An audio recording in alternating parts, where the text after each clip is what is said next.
വയനാട് മുണ്ടക്കെ ഉരുൾപൊട്ടൽ ദുരന്തത്തിൽ കാണാതായവരെ കണ്ടെത്താനുള്ള തിരച്ചിൽ ഇന്നും പുരോഗമിക്കുന്നു. ഇനിയും 206 പേരെ കണ്ടെത്താനുണ്ടെന്നാണ് വിവരം. ചൂരൽമല പുഴയോരത്ത് ഐബോർഡ് ഉപയോഗിച്ച് സൈന്യത്തിന്റെ പരിശോധന തുടരുന്നു. അതേസമയം തിരിച്ചറിയാത്ത 64 മൃതദേഹങ്ങൾ പുത്തുമലയിലെ ഹാരിസൺ പ്ലാന്റേഷന്റെ സ്ഥലത്ത് സംസ്കരിക്കാനുള്ള നടപടികൾ ആരംഭിച്ചിട്ടുണ്ട്. വിവരങ്ങളുമായി റിയാസ് ചേരുന്നു. റിയാസ്, ഐബോർഡ് പരിശോധന ഏത് രീതിയിലാണ് പുരോഗമിക്കുന്നത്? മാത്രമല്ല, ഇപ്പോൾ ഡെസ്കിൽ നിന്നും മേഘന ചേരുന്നു. മേഘന, ഇപ്പോൾ ചൂരൽമല പ്രദേശത്ത് ഇപ്പോഴും തിരച്ചിൽ പുരോഗമിച്ചുകൊണ്ടിരിക്കുകയാണ്. മറ്റൊരു പ്രധാനപ്പെട്ട കാര്യം, ഹാരിസന്റെ സ്ഥലത്താണ് ഇപ്പോൾ തിരിച്ചറിയപ്പെടാത്ത മൃതദേഹങ്ങൾ ഇപ്പോൾ സംസ്കരിക്കുന്നത്. എന്തെല്ലാമാണ് പുതിയ വിവരങ്ങൾ? അനുപ്രിയ, വയനാട് ദുരന്തമുണ്ടായ ദുരന്തഭൂമിയിൽ ഇപ്പോഴും തിരച്ചിൽ ദ്രുതഗതിയിൽ തന്നെ തുടരുകയാണ്. അവിടെ ഐബോർഡ് അടക്കം ഉപയോഗിച്ചുകൊണ്ടുള്ള അത്യാധുനിക സാങ്കേതിക വിദ്യകൾ ഉപയോഗിച്ചുകൊണ്ടുള്ള തിരച്ചിലാണ് ഇപ്പോഴും നടന്നുകൊണ്ടിരിക്കുന്നത്. റിട്ടയർഡ് മേജർ ഇന്ദ്രബാലിന്റെ നേതൃത്വത്തിലാണ് ഈ ഒരു തിരച്ചിൽ സാങ്കേതികപരമായും അങ്ങനെ സാങ്കേതിക ഉപകരണങ്ങളുടെ അടക്കം സഹായത്തോടു കൂടി പുരോഗമിക്കുന്നത്. അതിനപ്പുറത്തേക്ക് ഇവിടെ വയനാട്ടിൽ മരണസംഖ്യ എന്ന് പറയുന്നത് 370 അത്രയധികം മനുഷ്യർ ഈ ഒരു വലിയ ദുരന്തത്തിൽ, കേരളം കണ്ട ഏറ്റവും വലിയ ദുരന്തത്തിൽ ഇല്ലാതായിട്ടുണ്ട് എന്നുള്ളത് തന്നെയാണ് ഏറ്റവും ദുഃഖകരമായിട്ടുള്ള കാര്യം. അതിൽ തിരിച്ചറിയാത്ത മൃതദേഹങ്ങൾ 68 മൃതദേഹങ്ങളാണ് ഇപ്പോഴും തിരിച്ചറിയാതെ, ആരാണ് എന്ന് പോലും മനസ്സിലാക്കാൻ പറ്റാത്ത രീതിയിൽ അവിടെ പുത്തുമലയിൽ സംസ്കരിക്കാനുള്ള നടപടിക്രമങ്ങൾ പുരോഗമിക്കുന്നത്. പുത്തുമലയിലെ ഹാരിസൺ പ്ലാന്റേഷനാണ് 64 സെന്റ് സ്ഥലം ഇതിനു വേണ്ടി വിട്ടു നൽകിയിട്ടുള്ളത്. അതിൽ ഈ 68 പേരുടെ മൃതദേഹങ്ങൾ സംസ്കരിക്കാനുള്ള നടപടിക്രമങ്ങളാണ് ഇപ്പോൾ 64 സെന്റ് സ്ഥലത്ത് നടന്നുകൊണ്ടിരിക്കുന്നത്. വൈകുന്നേരത്തോടു കൂടി തന്നെ ഇതിൽ അവരുടെ സംസ്കാരം നടത്താൻ കഴിയും എന്നുമാണ് അവിടെ രക്ഷാപ്രവർത്തനത്തിനും അല്ലെങ്കിൽ ദൗത്യ സംഘം പറയുന്നത്. അതിൽ ഈ പുത്തുമലയിലെ ഈ പ്ലാന്റേഷൻ എന്ന് പറയുന്നതും നേരത്തെ തന്നെ പുത്തുമല ഉരുൾപൊട്ടൽ ഉണ്ടായ സമയത്ത് ഈ പുത്തുമല ഉരുൾപൊട്ടൽ ബാധിച്ച ഒരു പ്രദേശത്താണ് ഇപ്പോൾ ഇവരെ സംസ്കരിക്കുന്നത്. അതുകൊണ്ട് തന്നെ ഇവിടെ കുഴിയെടുക്കുന്നതും മറ്റുമായി ബന്ധപ്പെട്ട് 67 കുഴികളാണ് ഇതിനായി ആവശ്യം വരുന്നത്. അത് ഈ JCB അടക്കമുള്ള ഉപകരണങ്ങൾ ഉപയോഗിച്ചുകൊണ്ടുള്ള കുഴിയെടുക്കലും മറ്റും ദുഷ്കരമാക്കുന്നുണ്ട്. എന്തായാലും ഇന്ന് വൈകുന്നേരത്തോടു കൂടി തന്നെ ഈ നടപടിക്രമങ്ങൾ, ഈ തിരിച്ചറിയപ്പെടാത്ത 67 മൃതദേഹങ്ങൾ സംസ്കരിക്കുന്നതുമായി ബന്ധപ്പെട്ട നടപടിക്രമങ്ങൾ പൂർത്തിയാകുമെന്ന് തന്നെയാണ് മനസ്സിലാക്കുന്നത്. അതിൽ ഏറ്റവും ദുഃഖകരമായിട്ടുള്ള കാര്യമെന്ന് പറയുന്നത്, ഇപ്പോഴും ഉറ്റവരെ അല്ലെങ്കിൽ തങ്ങളുടെ പ്രിയപ്പെട്ടവരെ തേടി നിൽക്കുന്നവർക്ക്, അല്ലെങ്കിൽ തിരിച്ചറിയപ്പെടാതെ അവർ സംസ്കരിക്കപ്പെടേണ്ടി വരുന്നു, അല്ലെങ്കിൽ തിരിച്ചറിയപ്പെടാതെ മണ്ണോട് ചേരേണ്ടി വരുന്നു എന്നുള്ളത് അത്രയേറെ ദുഃഖകരമായിട്ടുള്ള കാര്യം തന്നെയാണ്. അതിൻ്റെ മറുഭാഗത്ത് DNA പരിശോധന അടക്കമുള്ളവർ, ബന്ധുക്കളെയും അല്ലെങ്കിൽ ഉറ്റവരെയും ഒക്കെ തേടി എത്തുന്നവർക്ക് DNA പരിശോധന അടക്കമുള്ള സംവിധാനങ്ങളും അവിടെ ഒരുക്കിയിട്ടുണ്ട്. പക്ഷേ അതിൻ്റെ ഫലം വരാനൊക്കെ സമയമെടുക്കും. അതിനു മുന്നേ തന്നെ ഈ സംസ്കരിക്കുന്നതിനുള്ള നടപടിക്രമങ്ങളൊക്കെ പൂർത്തിയാകുമെന്ന് മനസ്സിലാക്കുന്നു.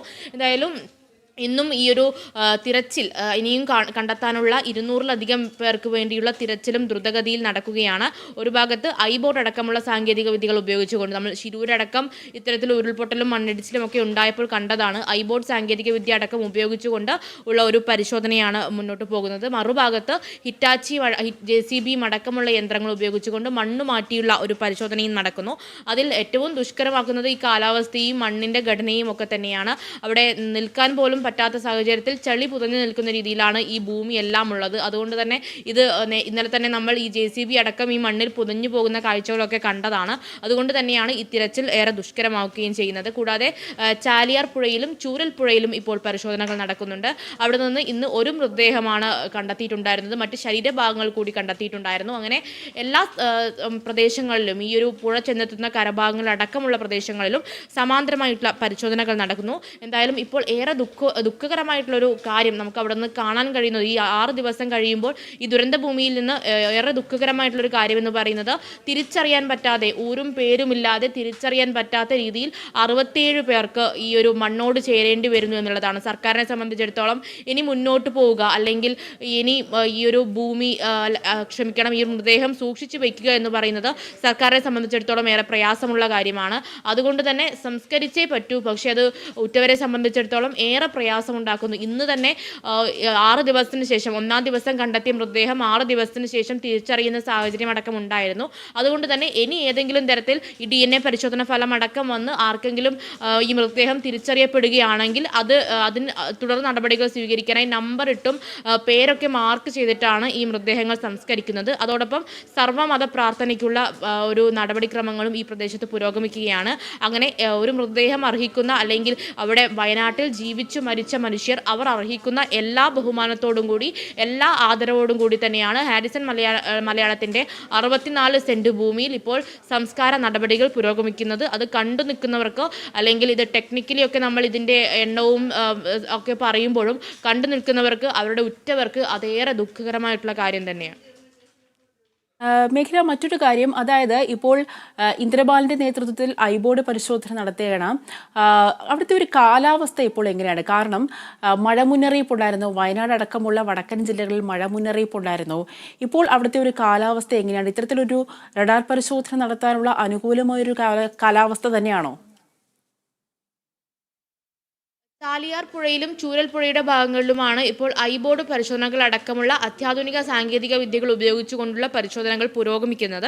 ഈ ഐബോർഡ് എന്ന് പറയുന്നത് 30 അടി താഴ്ചയിൽ വരെ മൃതദേഹങ്ങൾ കണ്ടെത്താനാകും എന്നുള്ളത് തന്നെയാണ് അതിൻ്റെ പ്രത്യേകത. അതായത് 30 അടി താഴ്ചയിൽ ചളിയിൽ പുതഞ്ഞു കിടക്കുന്ന മൃതദേഹങ്ങൾ ഉണ്ടെങ്കിൽ അത് സിഗ്നൽ കണ്ടെത്തുകയും അതുവഴി അവിടെ മണ്ണുമാറ്റി പരിശോധനകൾ നടത്താൻ കഴിയും എന്നുള്ളത് തന്നെയാണ് ഈ ഐബോർഡിൻ്റെ പ്രത്യേകത എന്ന് പറയുന്നത്. ഇപ്പോൾ കാലാവസ്ഥ എന്ന് പറയുന്നതും അവിടെ വയനാടിൻ്റെ ഒരു പ്രത്യേകത അനുസരിച്ച്, ഒരു ഭൂപ്രകൃതി അനുസരിച്ചൊക്കെ മാറി മാറി മഴ പെയ്യുന്ന, വിട്ട് മഴ പെയ്യുന്ന ഒരു സാഹചര്യമുണ്ട്. കുറച്ച് കഴിഞ്ഞാൽ വൈകുന്നേരം ആകുന്നതോടുകൂടി കോടമഞ്ഞ് ഇറങ്ങുന്ന ഒരു സാഹചര്യമുണ്ട്. പക്ഷേ ഇപ്പോൾ അവിടെ മഴ മാറി നിൽക്കുന്ന സാഹചര്യമാണ്. ഈ പരിശോധനയ്ക്കും തെരച്ചിലിനും ഒക്കെ അനുകൂലമായിട്ടൊരു സാഹചര്യം. കുറച്ച് മണിക്കൂറുകളായി മഴ മാറി നിൽക്കുന്നതുകൊണ്ട് തന്നെ ഈ ചുരൽപ്പുഴയിലും ചാലിയാറിലും അടക്കം ഒരു കുത്തൊഴുക്കും അടിയൊഴുക്കും ഒക്കെ കുറഞ്ഞു നിൽക്കുന്നൊരു സാഹചര്യം കൂടിയുണ്ട്. അതുകൊണ്ട് തന്നെ അനുകൂലമായൊരു കാലാവസ്ഥ അത് എത്രയും പെട്ടെന്ന് ഉപയോഗപ്പെടുത്തി അവിടെ ഒരു തിരച്ചിൽ ദ്രുതഗതിയിലാണ് നടക്കുന്നത്. കഴിഞ്ഞ രാവിലത്തെയൊക്കെ അപേക്ഷിച്ച് നോക്കുമ്പോൾ ഇപ്പോൾ ദ്രുതഗതിയിലുള്ള ഒരു പരിശോധന, അത് വിവിധ ഭാഗങ്ങളിൽ JCBയും ഹിറ്റാച്ചിയും അടക്കം ഉപയോഗിച്ചുകൊണ്ട് മനുഷ്യസാധ്യമായതെല്ലാം ചെയ്തുകൊണ്ടുള്ള ഒരു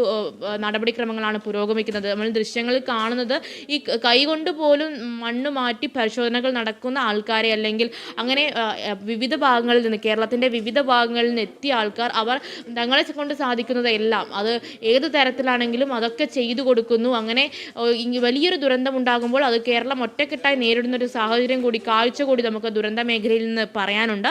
എന്തായാലും അവിടെ ഈ സംസ്കാര നടപടികളടക്കം പുരോഗമിക്കുന്നു. അതിനൊക്കെ അനുകൂലമായിട്ടുള്ള ഒരു കാലാവസ്ഥ തന്നെയാണ് ഇപ്പോൾ വയനാട്, ഈ മുണ്ടക്കയും ചുരൽമലയും അടക്കമുള്ള മേഖലകളിൽ, പുത്തുമലയിൽ ഉള്ളത്. ശരി മേഘന.